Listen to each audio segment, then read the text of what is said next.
This is Practical Podcasting, the show that uses the medium of podcasting to highlight the best ideas in business and careers. Good morning, everyone. This is Christine Till, the Marketing Mentress, speaking to you today on behalf of Practical Podcasting.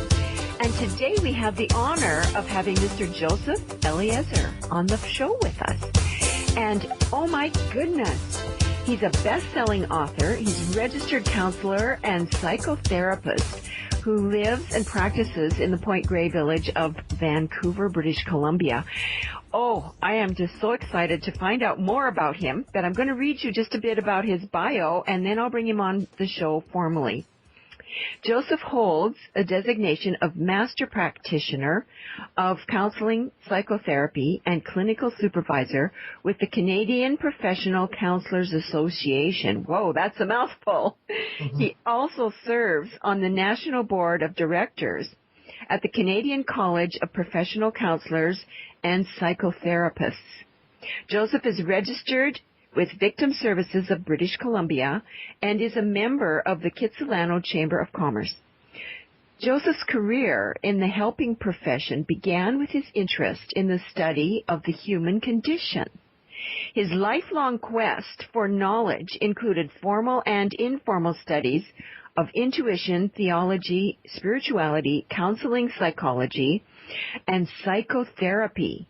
Now, in the most recent years, Joseph has concentrated on the study of psychoanalytic theory and practice and has been taking courses with the Western branch of the Canadian Psychoanalytic Society. Wow. Welcome to the show, Joseph. This is fabulous. I can't wait to hear more. Thank you so much, Christine. Thank you for having me. Joseph, what inspired you to become an intuition-enhanced psychotherapist? Becoming a psychotherapist, for me, was a natural outgrowth of my work as an intuitive. I worked as an intuitive counselor for a number of years before I realized that, in a way, I was doing my clients a disservice. Intuitive consultations offered many answers to my clients, but didn't encourage them to look within themselves or empower them to make the changes they hoped to see in their lives. From that realization, my career took a very different turn. I went back to school and became a registered professional counselor. But instead of abandoning the concept of intuition, I brought it with me and incorporated it into my counseling technique. My practice is rooted in psychodynamic psychotherapy and is enhanced by the use of intuition. And that is why I call my unique style of therapy Intuition-Enhanced Psychotherapy. Oh, I love it. It's beautiful. Thank you. Joseph, can you share with us a great story of how you were able to help someone? Because I'm bound by confidentiality, I'm not at liberty to elaborate on particulars of my clients' processes, but I can offer an example of a typical transition that a client goes through while in therapy with me. Is that okay? Great. Oh, that's great. Sure. The motto for Intuition-Enhanced Psychotherapy is through process to clarity and well-being, which summarizes the psychotherapeutic experience. To expand on the idea, it's important to know that psychotherapy is relationship-based, and it can often take time to establish a level of trust and safety for the client to feel comfortable expressing themselves fully. There are layers to every issue that people want to address in therapy, and we start with the most accessible. As we get deeper into the process, people become more aware of the reasons why their lives may not look like they want them to. Clients often experience aha moments that bring clarity and understanding to their life circumstances. These new understandings allow them to make better decisions for themselves, and better decisions produce new outcomes, which ultimately lead to a more satisfying life. For example, if a person is dealing with anger issues, we would eventually get to the underlying causes for the anger, and the person will experience relief, which will allow them to interact with others very differently, moving from a destructive way of being to a constructive way of being. My goodness, there's a lot more to working with intuitive counseling than I ever dreamed of. Whoa. What is it you want your clients to learn from you and your help, your assistance?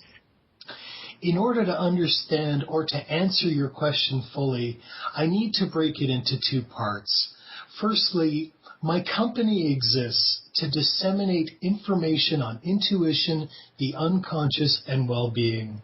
And I do this by giving public talks, writing books and blogs, and providing information on my website, josepheliezer.com. For example, intuition has been traditionally viewed as belonging to the realm of spirituality, mysticism, and theology.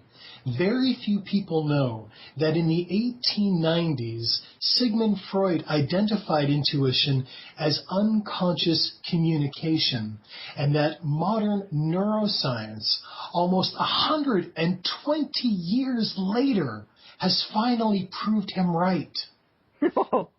Now we can actually accurately measure the amount of time it takes for the unconscious mind to transmit information into consciousness. And what that means is that the brain shows activity 8 full seconds before we have a realization that we experience as an intuitive insight. And also, as a culture, we've learned to perceive intuitive insights as being less important than purposeful, logical reasoning. And we often suppress or ignore these insights, feelings, and experiences, which can be to our detriment. In my talks, I address the instances when intuitions are highly valuable as well as their limitations. I believe that suppressing your intuition will eventually lead to depression, or at the very least, an increase in your overall feelings of anxiety or other forms of mental and emotional discomfort, which leads me to the second part of my answer. As a psychotherapist, I want people to know that coming to a session, although may feel scary, is a very safe experience. I want to make sure that my clients feel heard, understood, respected, supported, and helped. I also want to communicate that therapy can be very helpful for a wide range of personal problems and not just mental diagnosis. I'm talking about everyday struggles that we all have, such as relationship issues, addiction, lack of confidence or clarity, anxiety, depression, dealing with loss of a loved one, and many more. I want people to know that they don't have to suffer in silence or alone. Oh, wow. You can feel your passion coming through the airwaves. It's absolutely phenomenal. Thank you, Christine. Joseph, what message would you like our listeners to take from this inspiring interview? There is still a lot of stigma around psychotherapy, and I hope to contribute to debunking the myth that one has to be unstable to benefit from psychotherapy. Mental health and well-being are achievable by all of us. It's not just for people of privilege or who are in crisis, and it is not a mystery. It is a way to improve, to get the most out of life, and ultimately to experience the finest version of who you are as an individual. I love your word debunking. Thank you so much for taking time from your busy schedule to be on my show today. It has been an honor and a pleasure. Thank you so much, Christine.